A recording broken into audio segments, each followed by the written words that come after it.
더 좋은 언약의 중보자 예수라고 하는 말씀으로 함께 나누는데, 이제 새 언약에 관한 말씀을 지난주부터 이제 말씀을 나누고 있습니다. 지난주에는 약속된 언약의 성취자 예수라고 하는 그 제목으로 함께 말씀 나눴는데요. 예수님의 족보를 우리가 쭉 보았었습니다. 예수님의 족보 아래 여러분들이 계십니까? 1절부터 17절까지는 예수님의 그 족보이고, 그 이후에 기록되어질 예수님의 족보에는 여러분들의 이름이, 또 여러분들의 자녀들이 낱낱이 다 이렇게 기록될 줄 믿습니다. 그러면서 지난주에 드렸던 말씀 가운데에는 참 연약했던 그 분들이 정말 예수님의 족보에 올려져 있고, 어떻게 보면 수치스럽기도 한 그런 분들이 그 왕의 족보에 그렇게 오롯이 이렇게 기록되어 있는 것을 보면서 우리가 소망을 가질 수 있는 것, 우리의 소망은 이렇게 우리가 부족하고 연약하여도 주님의 족보 안에 우리가 들어있다고 하는 것, 구원의 족보 안에 우리가 들어있다는 것, 요한계시록에 보면 생명책에 우리의 이름이 낱낱이 기록되어 있다고 하는 것을 우리가 기억하면서 감사하는 저와 여러분들 되기를 주의 이름으로 축원합니다. 오늘은 더 좋은 언약의 중보자라고 하는 이 예수에 관한 말씀을 계속해서 드리는데요. 이 새 언약이라고 하는 새 언약입니다. 이 언약도 은혜 언약이죠. 그러나 예수님께서 그 언약을 이루신 그 완성하신 분으로서 새 언약이라고 이야기하고, 반면에 구약에서 우리가 지난 2주 전까지 보았던 구약에 있는 그 은혜 언약이라고 하는 은혜 언약은 그렇게 구 언약, 그러니까 옛 언약의 범주에 들어갈 수 있습니다. 신약 성경에는 언약이라고 하는 말씀이 한 33번 정도 기록되고 있는데요. 히브리서에서만 17번이 언약이라는 말씀들이 기록되고 있습니다. 그리고 8장, 9장, 10장 그렇게 히브리서 3장에 걸쳐서 이제 언약이라고 하는 말씀이 무려 14번이나 기록되어져 있습니다. 그러니까 이 히브리서는 신약 속에 있는 구약이라고 하는 그런 그 별명도 가지고 있죠. 그래서 구약의 말씀들이 많이 인용되어지는데요.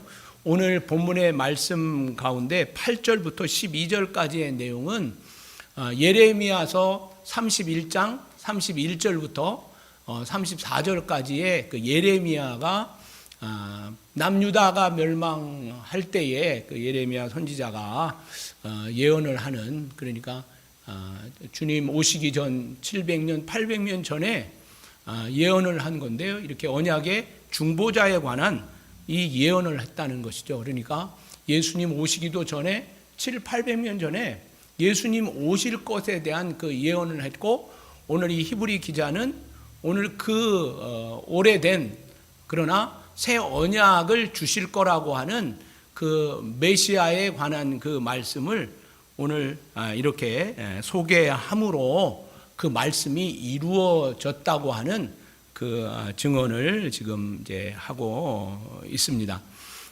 특별히 이제 8장 6절의 말씀을 보면 이제 새 언약에 관한 말씀을 하고 있는데요. 8장 6절에 이렇게 기록합니다. 그러나 이제 그는 더 아름다운 직분 그리고를 얻었으니 그는 더 좋은 약속으로 세우신 더 좋은 언약의 중보자시라 그랬습니다.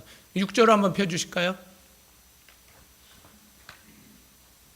네, 6절에 보니까 노란 글씨로 더 아름다운 직분, 그리고 더 좋은 약속, 그리고 더 좋은 언약의 중보자라고 하는 더라고 하는 그 말이 이렇게 기록되어 있습니다. 더라고 하는 그 말의 뜻은 비교하는 거죠. 그러니까 옛 언약을 의미하겠습니다. 옛 언약보다 더 아름다운 또 더 좋은, 그리고 더 좋은 언약의 중보자라고 하는, 그러니까 옛 언약에 비해서 지금 이 새 언약, 예수님이 이루셨던 이 새 언약은 더 아름답고 더 좋은 약속이고 더 좋은 언약의 중보자시다라고 하는 그 말씀을 하고 있습니다.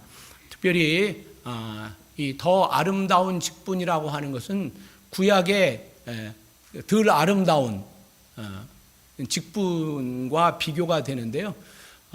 예수님께서 완벽한 그 직분을 가지셨기 때문에 구약의 그 대제사장, 계속해서 그 대제사장이 영원히 살지 않고 계속 그 생명이 다하면 죽고 또 나이가 되면은 또 다른 제사장으로 만들어지고 했던 그런 그 직분의 대제사장, 아론의 가문으로부터 쭉 내려왔던 그 대제사장의 직분보다 새 언약의 직분을 가지신 그 예수님은 그 아름다운 직분, 더 아름다운 직분을 가지셨고 그것은 완전한 직분을 가지셨다라고 하는 의미입니다.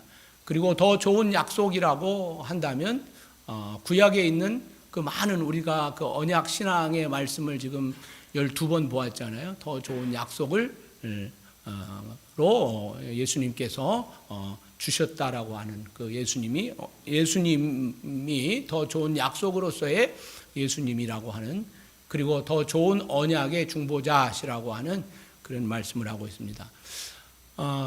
도표를 한번 보여주시면 감사하겠습니다.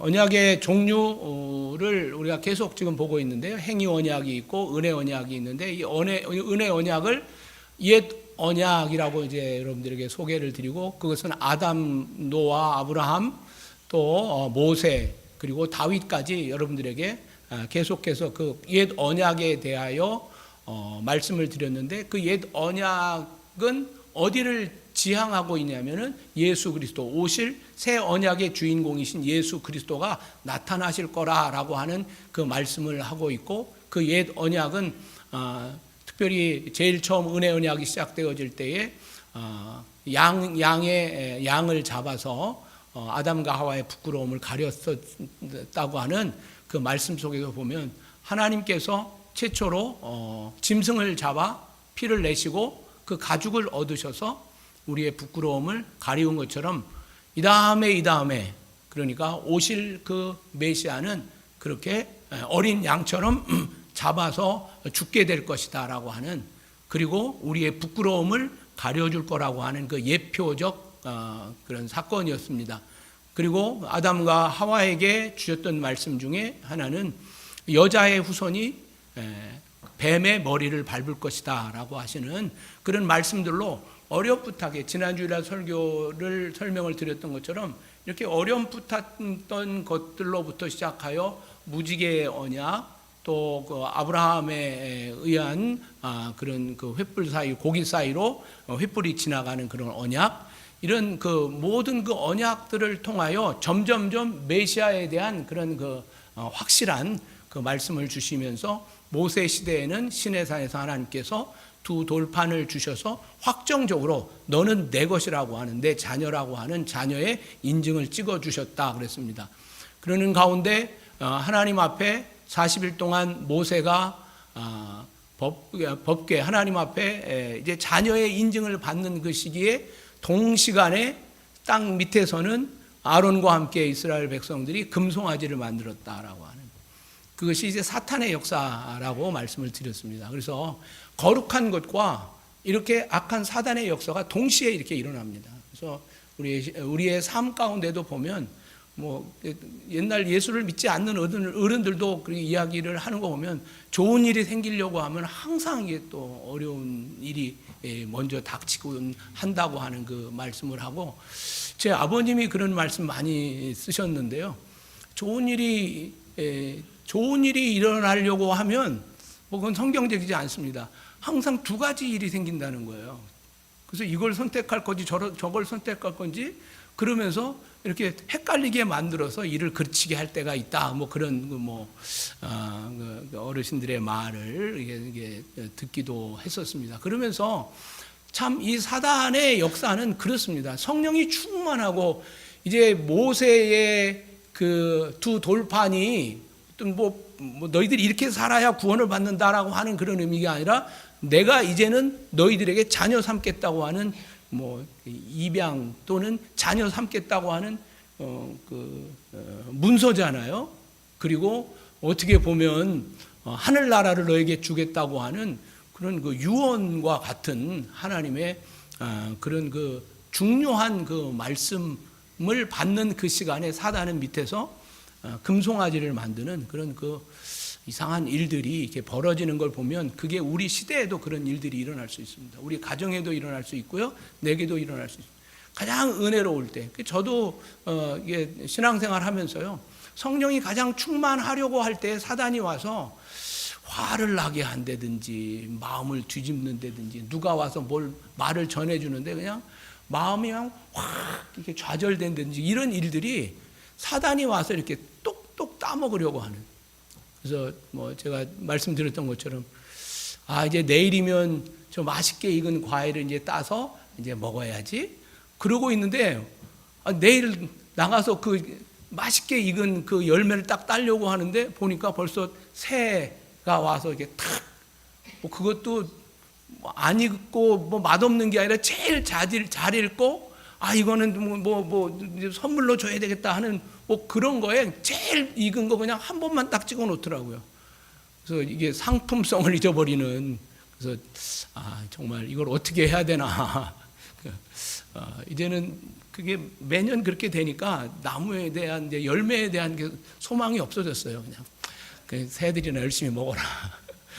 그래서 새가 좋은 거 먹고 그 다음에 사람 먹고. 사단의 역사는 항상 그런 것 같아요. 그래서 이런 그 하나님의 이 언약의 역사들을 보면 교회가 가장 은혜스러워야 할 때 어떤 일들이 벌어지고 또 가정에 어떤 그 하나님의 응답, 오랫동안 기도해왔던 기도가 딱 응답 하나님이 주시려고 할 때에 그때 뭐 부부싸움을 한다든지 아니면 갑자기 무슨 일이 일어나든지 그래서 근심을 충만하게 하고 아픔을 충만하게 하는. 그래서 그 목회하는 동안도 제 개인적으로도 이런 거에 대한 그 나중에 깨닫게 되는 분한 거예요. 내가 왜 그렇게 했었을까? 그때 하나님께서 그게 나를 향한 그 테스트. 그러니까 사단은 나를 유혹, 템프테이션 하지만 하나님은 나에게 테스트를 하시거든요. 그러니까 테스트와 템프테이션이 한국말로 그냥 시험이라는 말로 나오잖아요. 그게 맞는 것 같아요. 그러니까 어떤 때는 사단이 와서 우리를 유혹을, 템프테이션을 하지만 그것이 또한 하나님께서 나에게 시험하시는. 그래서 하나님께서 아브라함에게 아들을 모리아 산에 바치라 할 때 두 가지가 올 수 있잖아요. 악한 사단의 템프테이션일 수 있어요. 이 기회에 너 지금 여기 살지 말고 저기 애굽으로 이민 가. 그것도 또 괜찮은 방법 같아. 그죠? 부인이 좀 약하니까 부인하고 좀 가족회의를 해. 그럼 부인이 막 뜯어 말리면 못 이기는 척하고 모리아 산의 아들, 나 때문이 아니고 우리 부인이 아니면 애들하고 또 가족회의를 했더니 가족회의에서 안 하기로 했습니다. 하여튼 제가 목회하면서 많은 경험들을 하는데 피해 나갈 방법을, 그러니까 내가 순종하지 못할 방법을 많이 장치를 마련해 놓으시고 요새는 유튜브에 또 물어보면 또 다 나와요.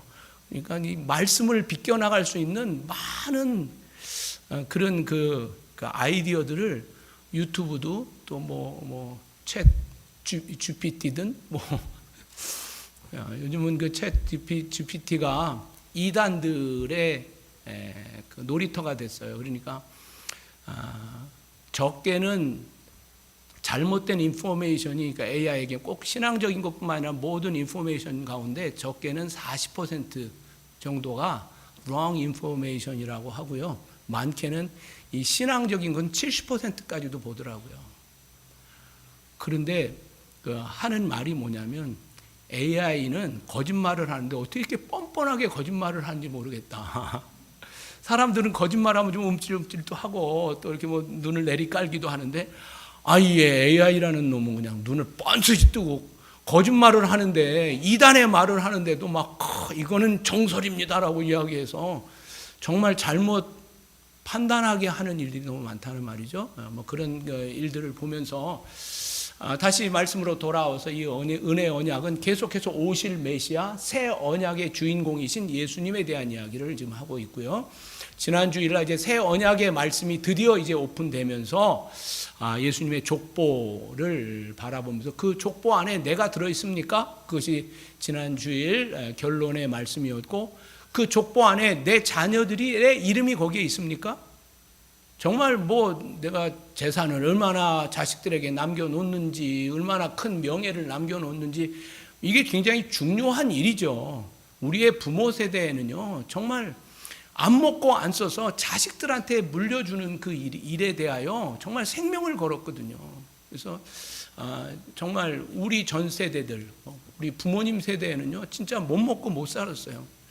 그러면서 그걸 모아서 자식에게 주는 것이, 내가 못 살고 내가 그 난리통에 전쟁통에 살았던 그 정말 그 원한, 그것을 자녀들은 그 고생하지 않도록 하는 그런 그 일들을 했는데요. 최근에 이제 60대들의 이제 조사를 해보니까 60대들은 우리가 자식한테 안 넘겨주고 우리가 다 벌고 우리가 다 쓰고 죽자, 이제 그런 것들이 이제 요새 또 386 시대의 트렌드라 그래요. 그러니까 우리 그 386 시대 부모님 세대는 아끼고 안 써서 자녀들에게 주는 것이 그분들의 목표였죠. 그러니까 얼마나 정말 갸륵하세요. 여기 이민 1세대를 보면요, 와서 처절하게 정말 이 이민 생활을 하면서 자녀들에게 가르치고 뭐 사주고 또 뭘 나는 이렇게 살지만 너는 그렇게 살지 말아라라고 하는 그런 그 많은 그 애틋한 마음들이 있었고, 지금 이제 뭐 우리들 386 시대에는 우리가 번 거 뭐 자식에게 물려줄 거 없다, 다 쓰고 죽자, 뭐 그래갖고 이제 뭐 여행도 가고 어디도 가고 막 다, 뭐 그것도 나쁜 거 아니죠. 우리 다음 세대는 잘 모르겠습니다. 오직 나만을 위하여라고 하는 이 시대의 변화가 있습니다. 그래서 selfishness, 이것을 이제 나쁜 말이 아니라 그것은 뭐 최근 한국에서 들려오는 말 있잖아요. 내 돈, 내 산. 내가 돈 벌어서 내가 산 거야. 누가 뭐라 그래? 그렇죠? 뭐가 잘못됐나요? 내 돈으로 내가 샀는데. 그래서 남들은 굶든지 뭐 하든지 그냥 나만 잘 살면 되는, 뭐 전쟁이 났든지 안 났든지 나만 피하면 되는, 그래서 그런 시대로 이제 바뀌어가고 있습니다. 그래서 우리의 대화들도 사실은 많이 달라지고 있는 그런 부분인데요. 어쨌든 그런 그 부분들 속에 이제 하나님께서 예수 그리스도를 통하여 이 땅에 오시는데 사람의 몸을 입고 오셨다라고 하는 그런 말씀이고, 오늘은 이렇게 그 오신 그 메시아는 더 좋은 직분으로 오셨다. 옛날 대제사장은 1년에 한 번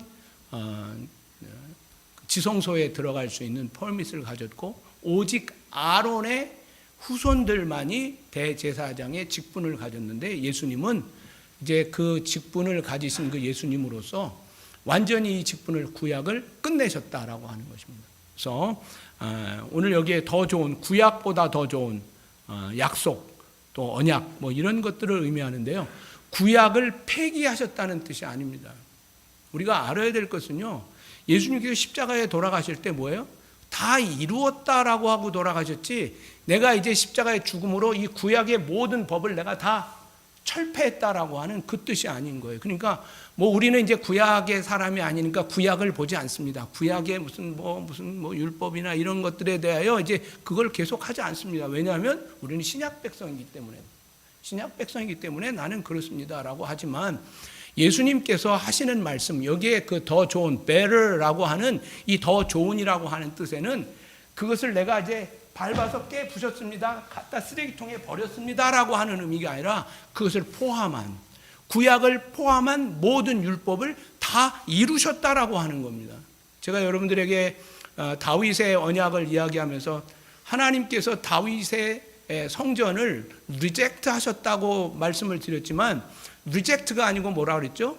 다윗은 하나님을 사랑하는 마음, 그 다윗의 스케일로는 성전을 지어드리는 게 자신의 최선이었습니다마는 그 최선을 보인 마음을 보시는 그 하나님이 그 마음을 보시고 이 성전을 허락하시지 않은 것이 아니라 더 큰 하나님의 나라를 그의 마음을 가지고 있는 그 고운 마음, 하나님을 향한 그런 그 애틋한 마음 속에 하나님 성전을, 천국의 성전을 그 모티브로부터 세우셨다라고 하는 그런 측면에서 예수님께서 이 새 언약이라고 하는 것은 뭐 이제 철폐하셨다는 게 아닙니다. 그래서 우리가 구약의 말씀들을 잘 읽고 순종하려고 하는 그 의미는 무엇입니까?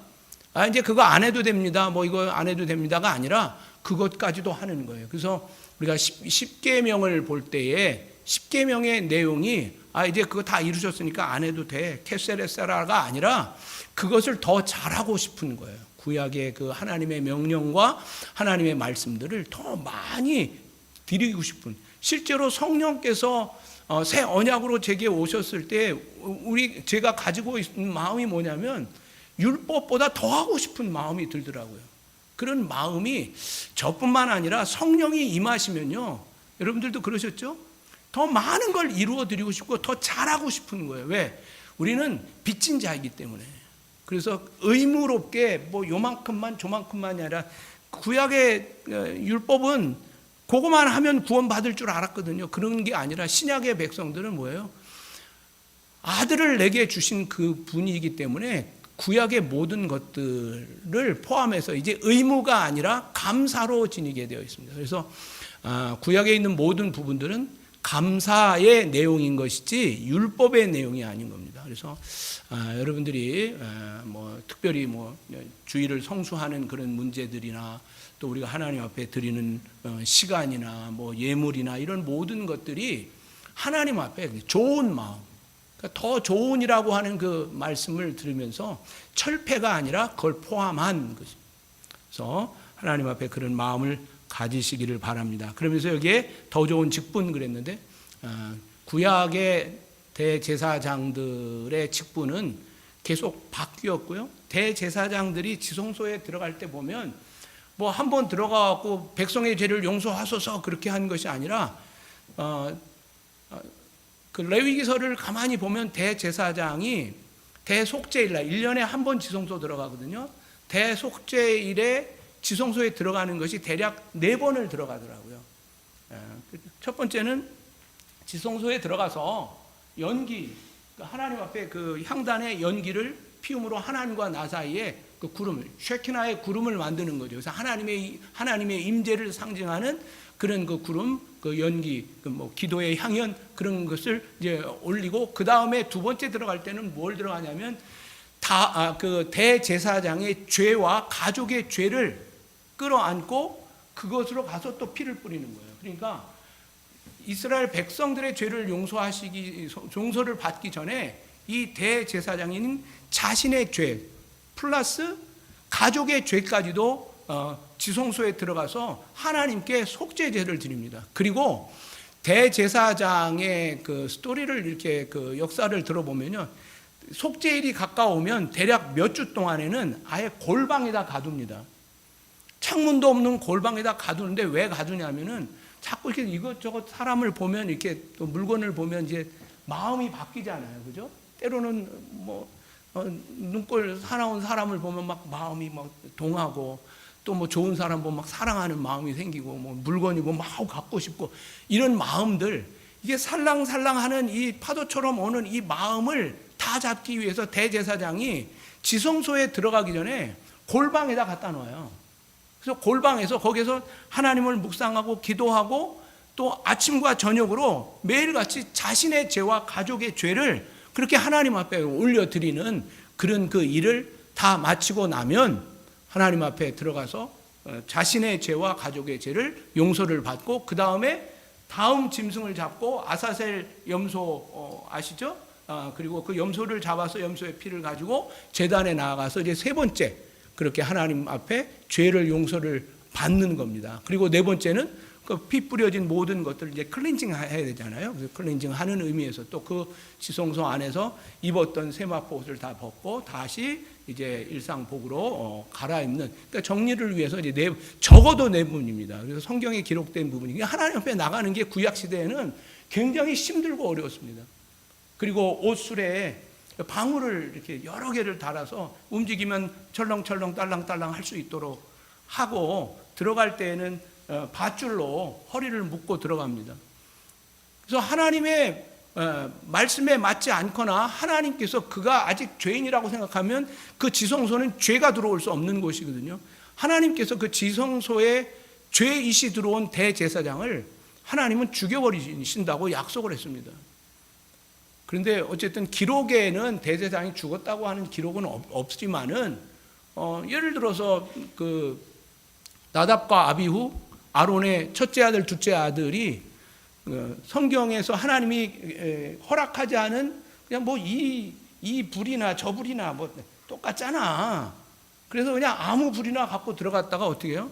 즉사하잖아요. 그냥 하나님이. 그러니까 아론의 첫째 아들, 둘째 아들이 그렇게 죽는 거예요. 그러니까 하나님 앞에 불경한 것. 그 십계명에 있는 것처럼 여호와의 이름을 망령되이 일컫는 그런 일들이 구약 시대에는 그냥 일어났어요. 그러니까 이 대제사장이라고 해서 완벽한 사람이 아니라 죄인이었다는 거죠. 그러나 더 좋은 직분을 가지신 예수님은 죄 없으신, 그리고 자신을 위하여 지성소에 들어갈 때 피를 뿌리는 일이 필요도 없는 거예요. 그리고 자신 스스로가 하늘에 계신, 이제 9장에 보면, 그러니까 8장, 9장, 10장에 보면 계속 이 언약에 관한 말씀들이 나오는데요. 9장에 보면 예수님께서 단번에 자신의 몸을 들여 희생 제물이 되어서 우리의 죄를 구속하셨다라고 하는 그 직분에 관한 이야기를 하고 있고, 더 좋은 약속이라고 하는 더 좋은 약속도 예수님께서 이제 예수 그리스도의 십자가의 죽으심으로 말미암아 그 약속을 다 이루셨다라고 하는 그런 의미에서 더 좋은이라고 하는, 더 좋은 약속을 세우시고 더 좋은 언약의 중보자가 되셨다라고 하는, 그래서 이런 측면에서 우리들이 바라보는데요. 이미 이것을 예레미야 선지자가 예수님 오시기 전에 700년 전에 이미 이걸 예언하고 있고, 예수께서 이렇게 오시면 이렇게 될 거라고 하는 그 말씀을 하시는데요. 어떻게 될 거냐면요. 7절에 보면 이렇게 기록합니다. 저 첫 언약이 무음하였더라면 둘째 것을 요구할 일이 없으려니와 그랬어요. 첫 언약이 뭐예요? 구약의 옛 언약을 말합니다. 근데 구약의 첫 언약이 무흠하였더라면 둘째 이 언약이 필요 없었을 텐데 첫째 언약이 흠이 있었다는 얘기예요. 근데 그 첫째 언약이 그러면 구약에 있는 그 율법이 흠이 있었던 거를 우리에게 주셨나? 그러는데요. 성경은 이야기를 하고 있어요. 첫 언약이 율법의 문제가 아니라 사람이 문제였다라고 하는 그 말씀을 하고 있습니다.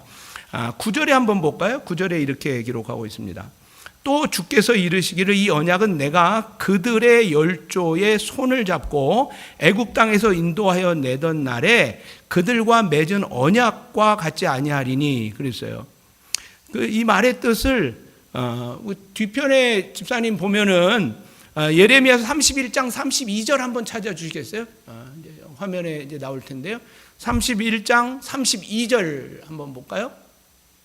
32절에 우리 한번 다 같이 한번 이 말씀을 생각하면서 한번 읽어보도록 하겠습니다. 시작.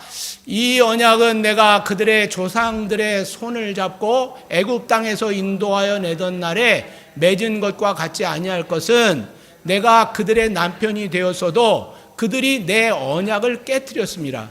율법이 잘못된 게 아니라 그 언약을 받은 백성이 잘못됐다는 거예요. 그래서 내가 그들의 남편이 되었다. 첫 번째 언약을 주면서 이스라엘 백성들을 자녀 삼으시고 또 아내 삼으셔서 남편이 하나님 스스로가 남편이 되었는데 그들이 내 언약을 깨었다. 그러니까 구약의 율법이 흠이 있다고 하는 이 7절에 있는 첫 언약이 무음하였더라면이라고 하는 것은 율법은 완벽하지만 율법을 이행하고 있는 백성이 이렇게 그들이 내 언약을 깨뜨렸다는 다고 하는 그 말씀인 거예요. 그러므로 첫 언약이 깨어진 게 된 겁니다. 그러니까 하나님 구약의 율법이 잘못된 게 아니에요. 구약의 율법의 용도는 로마서 3장 20절에 보면은 그러므로 율법의 행위로 그 앞에 의롭다 하심을 얻을 육체가 없나니 율법으로는 어떻게 해요? 죄를 깨닫게 하려 함이라. 하나님이 율법을 주신 것은 너 이것을 다 실천하여 구원을 이루라고 하는 구약의 첫 율법이 아니라 뭐예요? 율법을 보면서 나는 죄인이구나. 나는 내 의로 내 행위로 구원을 받을 수 없구나라고 하는 것을 깨닫고 그 하나님 앞에 회개하고 그 하나님 메시아에 대한 소망을 가지라라고 하는 첫 번째 율법인데 그 첫 번째 주셨던 그 언약을 잘못 사용한 거예요. 그래서 유대인들은 그 율법을 내가 오롯이 지킴으로 말미암아 내가 내 스스로 구원을 얻으리라 그랬는데 그게 잘못됐다는 거죠. 그러니까 하나님이 주신 율법을 잘못 해석한 거예요. 잘못 해석한 거예요. 그러니까 우리가 자녀들을 기를 때 보면 뭐 자녀들에게 일러주면 뭐 많은 이유들을 대잖아요. 근데 나중에 이제 부모님 돌아가시고 또 오랜 이제 본인들이 이제 늙어지면 그때 부모님이 그러셨던 거구나. 특별히 이제 여자분들 경우에는 뭐 엄마를 잘 이해하지 못했다가 비로소 이제 아기를 낳아서 보니까 엄마가 내게 그렇게 했었구나. 지난 주간에 제 딸이 갑자기 막 전화가 왔어요. 기도 부탁을 하면서. 그러면서 아기 뭐 밤에 이게 아기가 이머전시 룸에 가야 된다는 거예요. 지금 이제 6개월 됐거든요. 그래서 막 이게 무슨 일인가 말이죠. 갑자기. 그래서 막 기도하고 그랬더니 밤 1시쯤 돼서 병원에서 퇴원하면서 보니까 왜 그랬더냐? 무슨 문제가 있냐? 그랬더니 아기가 밥을 잘 먹는다고 계속 먹였대요. 그러니까 아이가 체해갖고 밥을 안 먹고 애가 그냥 놀지도 않고 그냥 있는 게 엄마로서는 뭐 첫 아이니까 아기가 아기를 길러요. 어쨌든 그러니까 막 얼마나 당황했든지 뭐 그 남편이 의사여도 소용이 없어요. 과가 다르니까.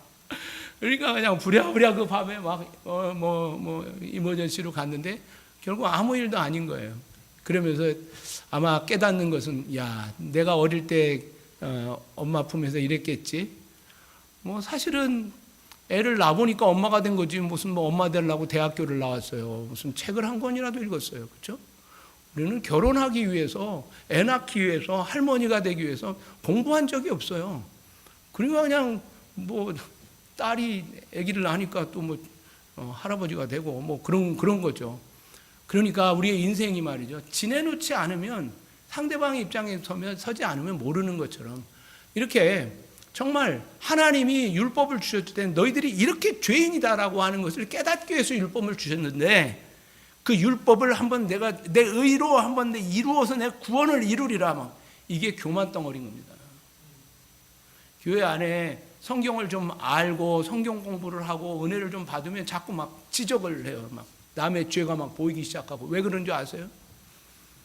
나는 그 율법을 이루었는데 너는 왜 율법을 못 이루는 거야? 막 나는 이걸 했는데 왜 자꾸 율법주의자들이 막 생긴 그게 그분들이 지도자가 된다면 얼마나 힘들겠어요. 그렇죠? 진짜 지도자는 뭐예요? 나는 당신보다 더 죄인입니다. 그렇기 때문에 당신은 소망이 더 있습니다. 아브라함이든 다윗이든 무슨 지금 성경 지난 주일날 나왔던 무슨 뭐 라합이든 누구든 보면 뭐예요? 나는 당신들보다 더 자격 없는데 예수님 족보에 들었거든요. 그러니까 당신은 뭐예요? 소망이 있습니다. 그래서 지난주에 세 번째 대지가 뭐예요? 예수님의 족보는 소망의 족보라는 거예요. 소망의 족보. 다윗이 그렇게 왕이 되고 예수님의 뭐 조상이 됐다면 나도 그럴 수 있겠네. 자신 있게. 아브라함이 막 15장에 쪼갠 고기 사이로 횃불이 지나가고 막 얼마나 무서웠겠어요. 근데 16장에 뭐 하갈을 통해서 이스마엘을 낳네. 이런 인간이 다 있어요. 은혜를 그렇게 받았으면 좀 쩍이라도 좀 해야 될 거 아니야. 은혜를 가장 많이 받은 사람이 정말 뭐 율법주의자가 돼서 남을 가르치려고 하고 뭐 남에게 막 그냥 막 정죄를 한다면 그것은 얼마나 잘못된 일이냐 이 말인 거예요. 오늘도 여기에 내가 그들의 남편이 되어서도 그들이 내 언약을 깨뜨렸습니다. 이것이 구약 백성들이 하나님의 은혜를 모르는 거예요. 하나님의 은혜를 모르는. 하나님이 율법을 주신 까닭은 너희들이 이렇게 새카만 죄인이라 이 죄를 깨닫지 못하고 있는 사람들이 깨닫게 하심으로 가슴을 치고 회개하고. 그래서 신약에 마태복음 5장에 나오는 게 뭐예요? 자신의 마음을 치는 사람들. 심령이 가난한 자는 복이 있나 천국이 그들의 것이라. 심령이 가난한 게 뭐예요? 내가 죄인이야. 우리가 처음 하나님을 만나고 성령이 내게 오셨을 때 가장 큰 충격은 뭐냐면 내가 아들 되고 막 그게 아니라 내 죄가 이렇게 쌓여 있는 걸 모르는 거예요. 제 11살 때 하나님이 제 지나온 일생 그래봐야 11년밖에 더 되겠어요. 쫙 죄를 막 파노라마처럼 영화처럼 보여주시는데 너무너무 선명한 거예요. 그러니까 뭐 영으로 또 뭐 그걸 보니까요 막 다 기억나는 거예요. 그리고 죄가 아니었다고 생각했던 것들이 막 다 벌떡벌떡 일어나고 나를 찌르는데요. 너무너무 심각하니까 막 가슴을 막 쥐어뜯는 거예요. 머리를 쥐어뜯고 막 땅을 치고. 그래서 제가 어릴 때 다녔던 교회는 성경 받침대 있었거든요. 그게 다 너덜너덜 거렸어요. 하도 청년들이 와갖고 그걸 쳐갖고 너덜너덜 해주고. 나중에 또 우리 또 청년 때 하는 말이 너 몇 개 부쉈어? 회개한 내용은 이제 말하고 이제 몇 개 부순 거야. 그리고 저희 형님, 저 깡패 형님이 오셔갖고 회개한다고 막 진짜 막 가슴을 치다가 막 땅을 치다가 막 머리로 막 책상을 받다가 그 죄가 너무너무 추악하고 더러운 것이니까.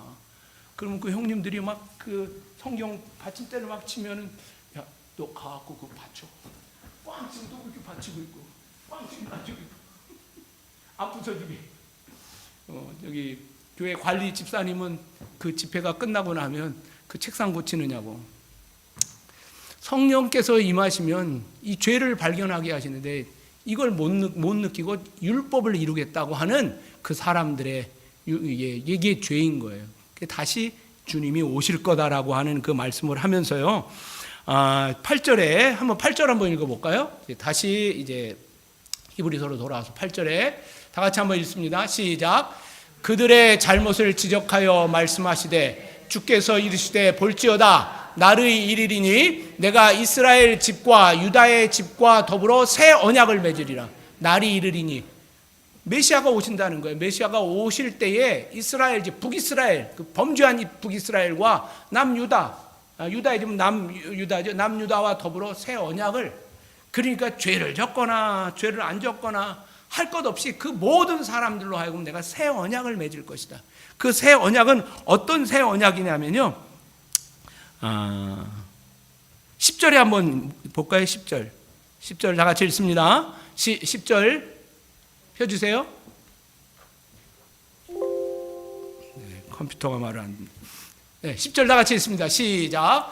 또 주께서 이르시되 그날 후에 내가 이스라엘 집과 맺을 언약은 이것이니 내 법을 그들의 생각에 두고 그들의 마음에 이것을 기록하리라. 나는 그들에게 하나님이 되고 그들은 내게 백성이 되리라. 그날 후에 내가 이스라엘 집과 맺을 언약은 이것이니 그 법은 뭐예요? 내 법을 그들의 생각에 두고 그들의 마음에 내 법을 기록하리라. 이제 두 돌판에 썼던 구약의 그 십계명의 그 내용이 아니라 그 십계명의 내용이 자꾸 깨지고 없어지고 그러잖아요. 그러니까 아예 십계명을 내 심령에 내 생각에 하나님이 두시겠다. 그러니까 십계명이 없어진 거예요? 안 없어진 거예요? 안 없어진 거예요. 안 없어지고 아예 하나님이 여기에 끌로 내 심장에 내 생각에 내 마음에 기록을 해주셨어요. 구약 성경을 여기에다 하나님의 언약을 여기에 기록해 주셨어요.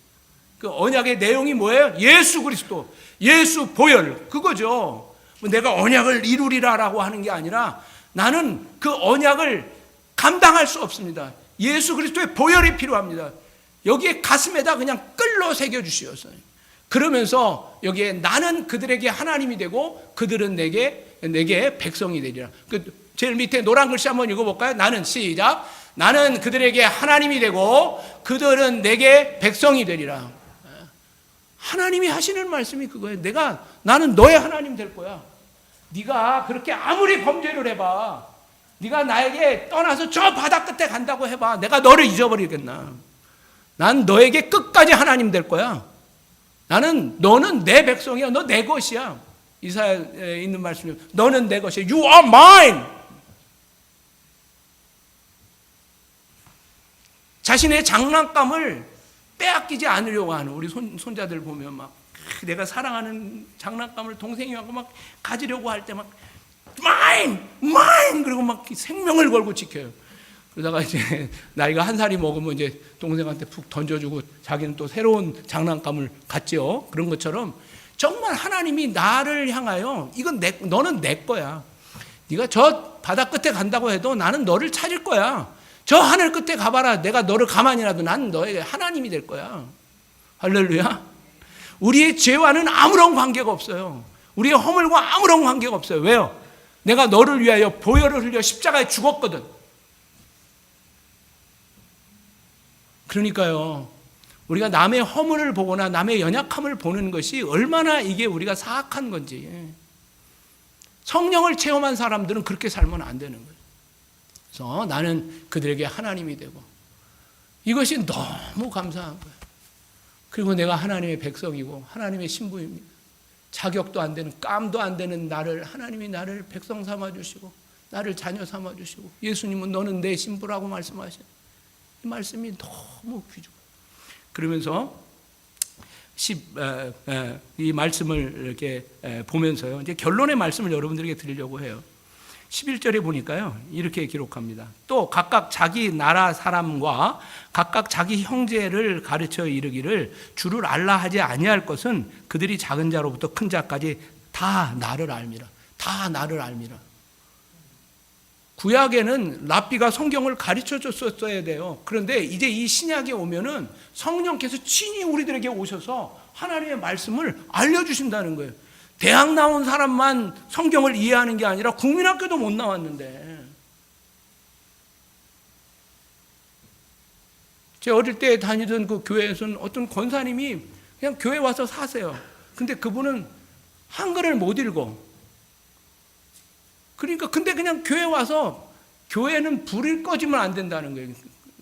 권사님, 할머니 권사님이. 그래서 그냥 맨날 이렇게 여기 이불 보따리가 이만큼 있어갖고 우리는 그거 보면서 여기가 무슨 뭐 호텔이냐 여관이냐 맨날 그랬거든요. 그 할머니가 거기서 교회는 이 불이 꺼지면 안 된다는 거예요. 철야를 그래 하셔요. 근데 글을 모르니까 성경을 못 읽잖아요. 그래서 어느 하루는 이 할머니가 내가 성경을 다른 건 못해도 성경을 좀 읽었으면 좋겠다고 그랬더니 갑자기 벽에 손가락이 나타나더니 기억, 니은 막 가르치시더래요.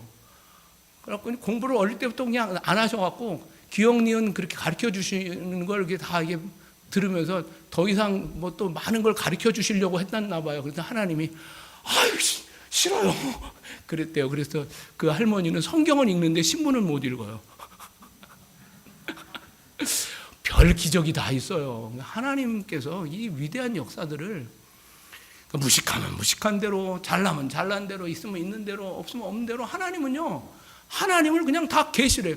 다 나를 알미라. 그 할머니가 성경을 읽는데 신문은 못 읽어요. 신문은 이렇게 돼 있고 또 옛날에는 한문도 있고 그러니까 그 뭔지 모르겠는데 이 성경은 그냥 읽는 거예요. 막 그것도 뭐 옛날 할머니 읽는 거 있잖아요. 그러면 읽는데 밤낮으로 성경을 읽으시는 거예요. 여러분, 다 나를 알미라. 어린 아이들에게도, 그래서 어린 아이들도 하나님 알아요.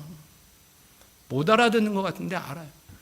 멕시코 뭐 이런 파라과이 가서 말씀을 전하면요, 그 사람들이 성경을 정말 잘 알고 한국말로 해도 알아듣는 것 같기도 해요. 그 사람들이 스페인시로 막 노래하는데요, 내가 다 알아들어. 나중에 목사님한테 이거 내용이 뭐예요? 그러면 제가 영어로 들었던 그 찬송 내용이 그냥 있어요. 왜 스페니시 노래 스페니시 한자도 못하는데 내가 왜 눈물이 날까요? 영이 듣는 거예요. 영이 듣는 거예요. 신기한 일들이 많이 있습니다. 그러면서 12절 한번 읽어볼까요? 12절 은혜로운 말씀입니다. 다 같이 있습니다. 시작. 내가 그들의 불의를 긍휼히 여기고 그들의 죄를 다시 기억하지 아니하리라. 새 언약의 중보자이신 예수님 오시면 내 죄를 다시는 기억하지 않아요. 세상은 맨날 이라고 하잖아요. 내 죄를 내가 알렸다. 내 죄를 내가 알렸다. 무슨 뭐 심학도예요, 뭐예요. 막 죄에 대하여 세상은 그렇잖아요. 맨날 직장에 가도 못한 것만 이야기하고 있고 뭐 잘한 거는 잘 뭐 보지도 않고 막. 근데 하나님이 예수님께서 이 땅에 오시면 그들의 죄를 다시는 기억하지 아니하리라. 결론의 말씀은 이겁니다. 오늘 이 본문에 읽었던 예레미야의 이야기를 보면 한국말 성경에는 잘 없는데요. 여기에도 있네요. For I will forgive their weakness라고 해요. I will이라고 하는 말이 한 6번쯤 기록되고 있어요. I will. 여기서 I가 누굴까요? 하나님인 거예요. 이 예레미야 31장 31절부터 34절까지 I라고 나오는 I는 우리의 의지가 아무것도 없어. 내가 너를 용서할 거야. 내가 너를 자녀 삼을 거야. 내가 너의 마음에 하나님의 율법을 새겨놓을 거야. 내 생각에 집어넣을 거야. 다 왜? 하나님께서 하시겠다는 거예요. 저는 너무 감동이 되는 게 여기에 사람이 아무것도 없어요. 사람이 해야 돼. 뭐 내가 뭘 하여야가 아니라 왜? 신약에 와서는 하나님이 하시겠다는 거예요. 내가 주도적으로 내 인생을 끌고 갈 거다. 너는 사단에게 의해서 맨날 듣는 게 너는 죄인이고 나는 안 되고 나는 과거에 이런 죄도 졌고 그러는데 하나님은 내가 너를 forgiveness 난 너를 다 용서했어. 근데 너 왜 죄책감에 그렇게 그냥 여러분 죄책감은 사단이 주는 겁니다. 남의 흠과 남의 허물을 파내는 것도 여러분 사단이 주는 거 아세요? 하나님의 사람들은요 남을 정죄하지 않습니다. 가십은 죄입니다. 살인입니다. 그런데 우리는 제 청년 때 대학교 때 모이면 한 학생 들여놓고 도마 위에 올려놓고 자 장준창 여기 올라가 그래갖고 막 부끄럽게 만들어. 그리고 또 다음 홍지선 올라가 도마 위에 올려놓는다 그러잖아요. 이 짓을 얼마나 했는지. 그게 MT 가면은 그걸 재밌다고 했어요. 그래서 서로의 그냥 흠을 끄집어내는 그것이 386의 대표자가 아니겠어요? 그러니까 이민 와서도 목회를 하다 보니까요 남의 죄를 그렇게 드러내는 걸 좋아하더라고요. 남 이야기하는 것 왜 그렇게 좋아하는 거예요? 여러분 눈을 한번 감고 생각해 보세요. 우리 교회에 남 얘기 안 하는 사람은 누군지 한번 보세요. 그 안에 여러분들의 이름이 있습니까? 우리 교회 안에 그분은 남 얘기 절대 안 해. 그분은 어떤 분일까요? 은혜 받은 사람일 거예요. 가십? 그렇고 저랬대. 이거 들었어? 침소 봉대하고 없던 일 자꾸 만들어내고 사람을 자꾸 편을 나누고 못 살게 하는 거예요. 오늘 여러분 주님이 오시면 그들의 죄를 다시 기억하지 아니라 그것은 내가 너희들을 막 때리고 그렇게 하면 안 돼! 그게 아니라 그냥 내가 할 거야. 오늘 여러분 우리가 하나님의 사람들 아니에요. 우리가 이 은혜 받고 있는 사람 아니에요. 이 은혜 아래에 있는 저와 여러분들이 예수를 믿습니까? 예수 안에 있습니까? 예수 안에 중보자가 나이신 걸 아십니까? 내 의로 천국 가는 게 아니라 지금도 예수님이 보좌 우편에서 앉으셔서 하나님은 공의로 이 땅을 내 가정을 나를 심판하려고 하시지만 예수님은 중보자시라 의로운 더 좋은 중보자시라 하나님 우편에 앉으셔서 내가 저를 위하여 저 부족한 자를 위하여 내가 십자가에 죽었습니다 라고 하면 하나님의 그 심판 노도와 같은 그 심판을 멈추시고 있어요. 오늘도 최고의 중보자이신 더 나은 중보자이신 그 주님이 나를 위하여 말할 수 없는 탄식으로 성령님이 탄식하시고 성령님이 중보하시는 그 중보를 보면서 오늘도 우리가 그 감동을 받은 성도로서 그렇게 살아가는 하나님의 감동을 입은 사람으로 이 땅에 살아가는 살 만나는 우리 교회 살 만나는 여러분들 주면 되게 하시기를 주의 이름으로 축원합니다. 다 같이 일어나셔서 찬양하도록 하겠습니다.